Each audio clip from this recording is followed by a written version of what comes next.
Hello everybody, this is Sarahscopic and you're watching Traffic Musings. So it is currently, when I'm recording this, the day after I have come back from ShutoCon. By the time you all see this, it will have been probably a week from then.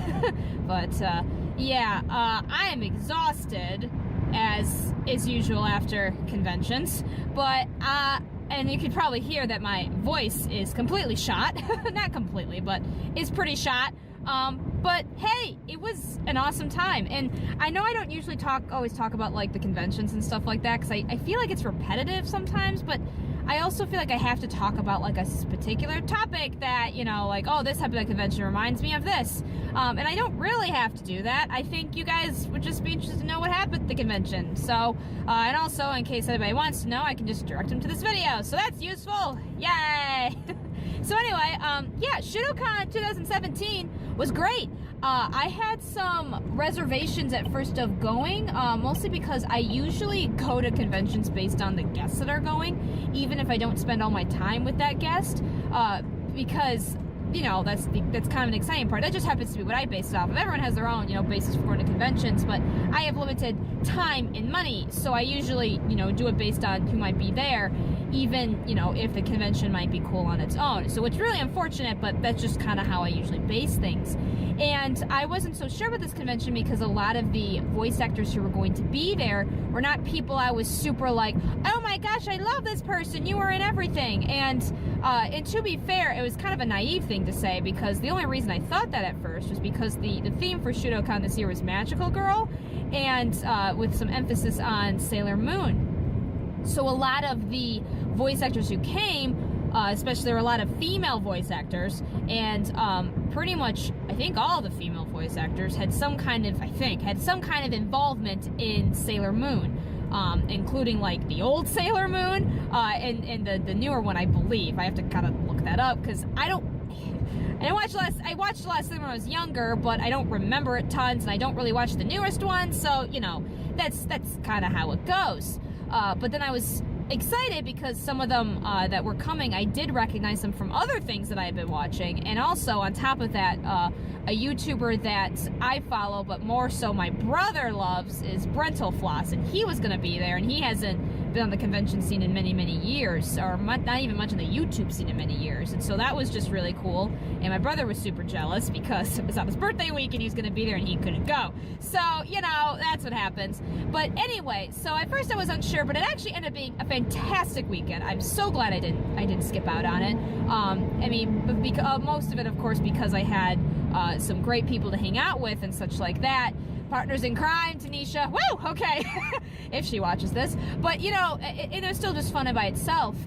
So I'm just trying to run through, like, some of the cool things that happened. So one of the coolest things that happened was things I didn't really expect, which is, you know, hanging out with a little bit with the guests. Not that I really hung out with them, so to speak.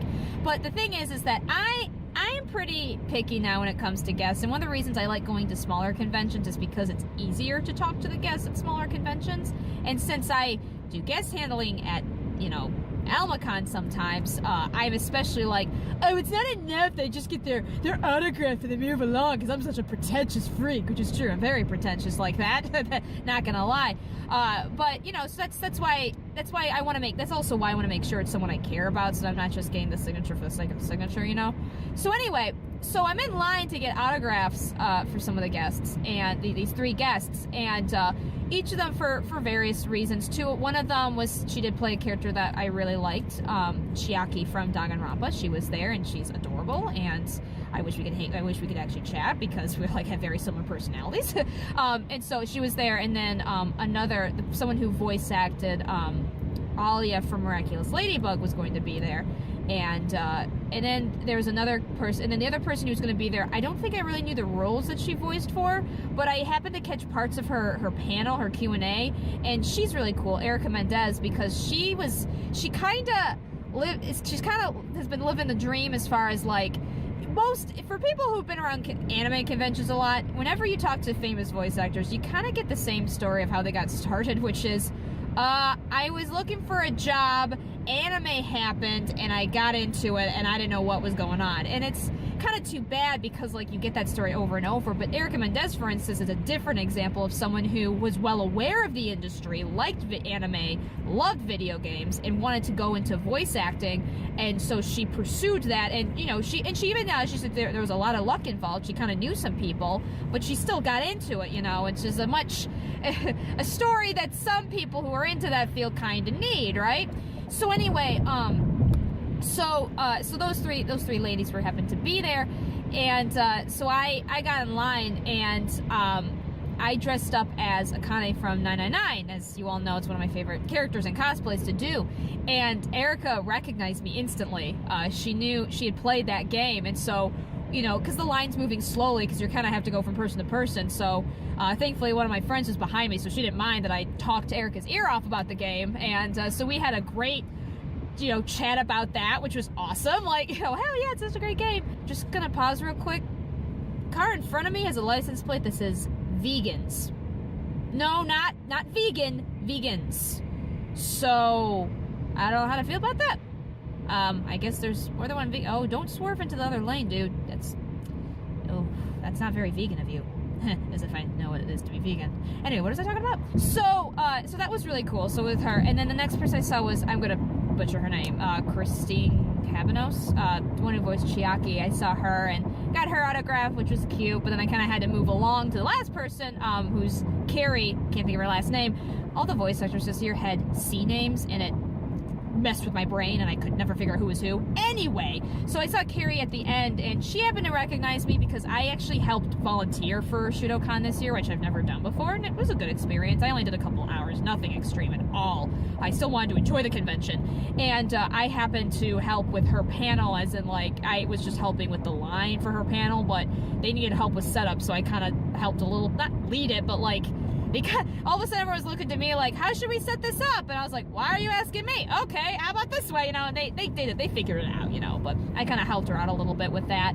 And so she recognized me from that, but it was really cool because I felt like I was holding the line up, but I guess it didn't matter. But she's really into Miraculous Ladybug, and so we started geeking out about that, and so that was super fun. And so she's like mentioning episodes, like, oh yeah, what about this one? And, you know, talking about the friendships and stuff like that. And so that was really cool. Like, I don't usually get that opportunity to do that, you know, with guests that I'm not, like, helping out with specifically. And so that was really cool.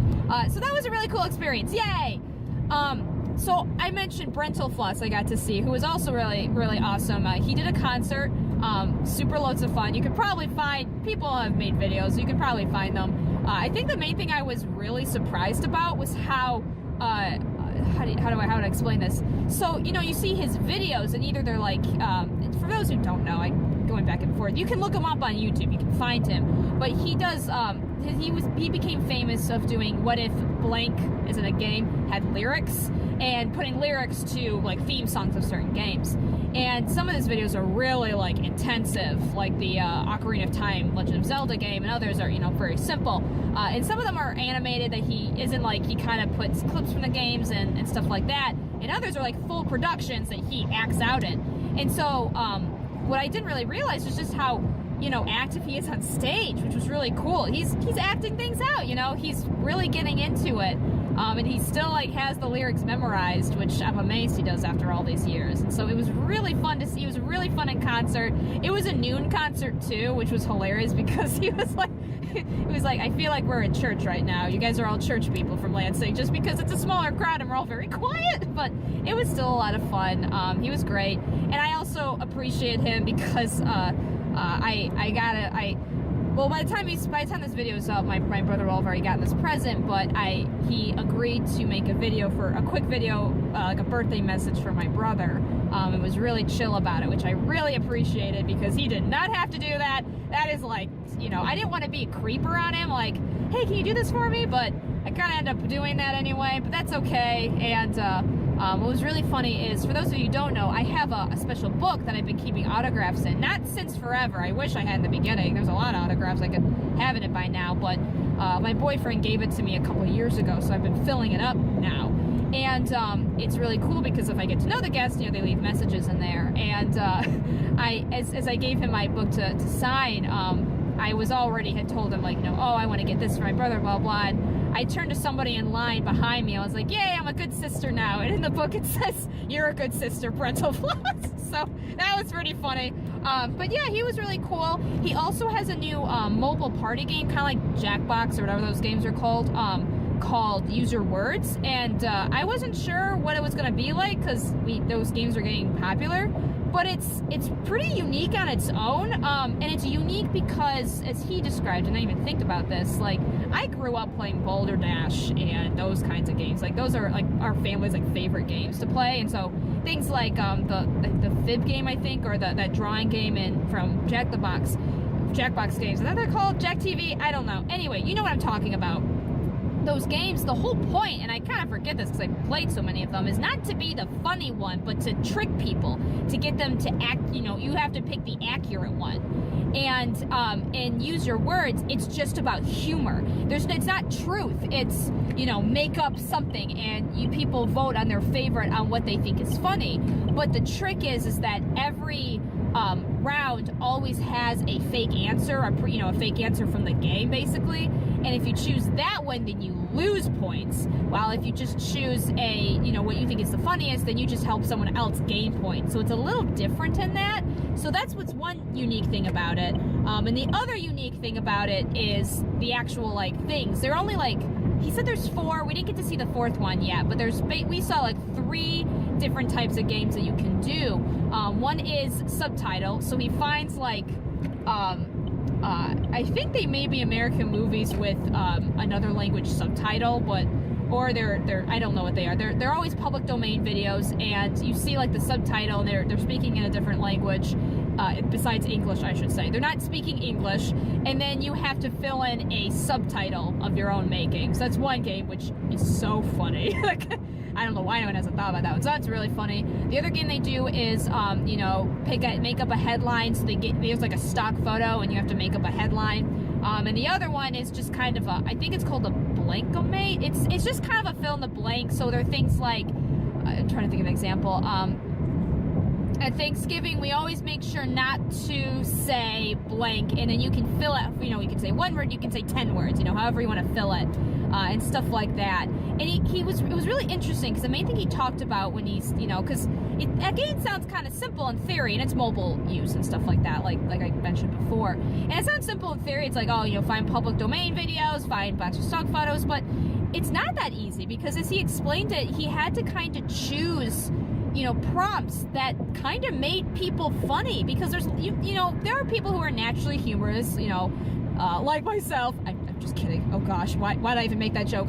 There's some people who are naturally humorous, and but some people who maybe not be. But there are things in prompts that can make us more naturally humorous, that lead to just funnier prompts, and it's hard to explain, but it's kind of art of humor. And I think it kind of makes sense. It's kind of like the difference between, imagine a stock photo of some guy with a popsicle in his mouth staring wide-eyed at something versus a photo of somebody, I don't know, just staring off into space.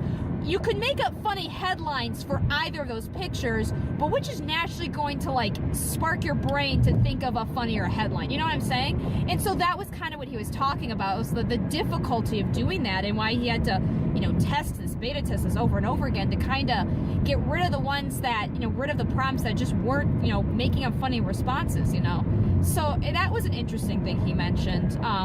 And so it's a really cool game. It's going to be on Steam, PS4, and Xbox, and Wii U. He's hoping to get in the Switch. He's not sure.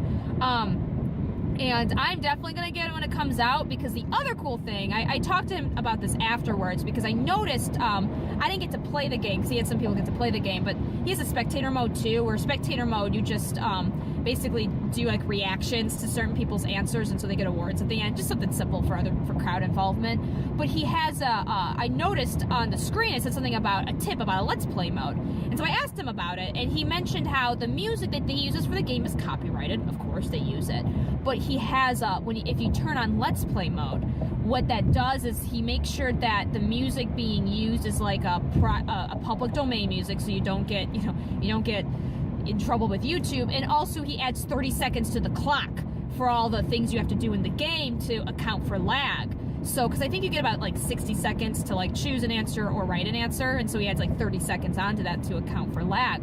So that's really cool. So that's a potential thing I might do at some point. Is I'll probably get the game off of Steam, and you know I could easily do a live stream of I choose some friends of mine to play with me, and then y'all can be spectators. You know, so that might be something I might do. You guys can let me know what you think about that. Oh, this episode got really long. I apologize for that. Hopefully you found it interesting.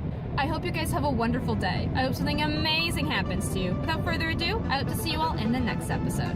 Bye-bye!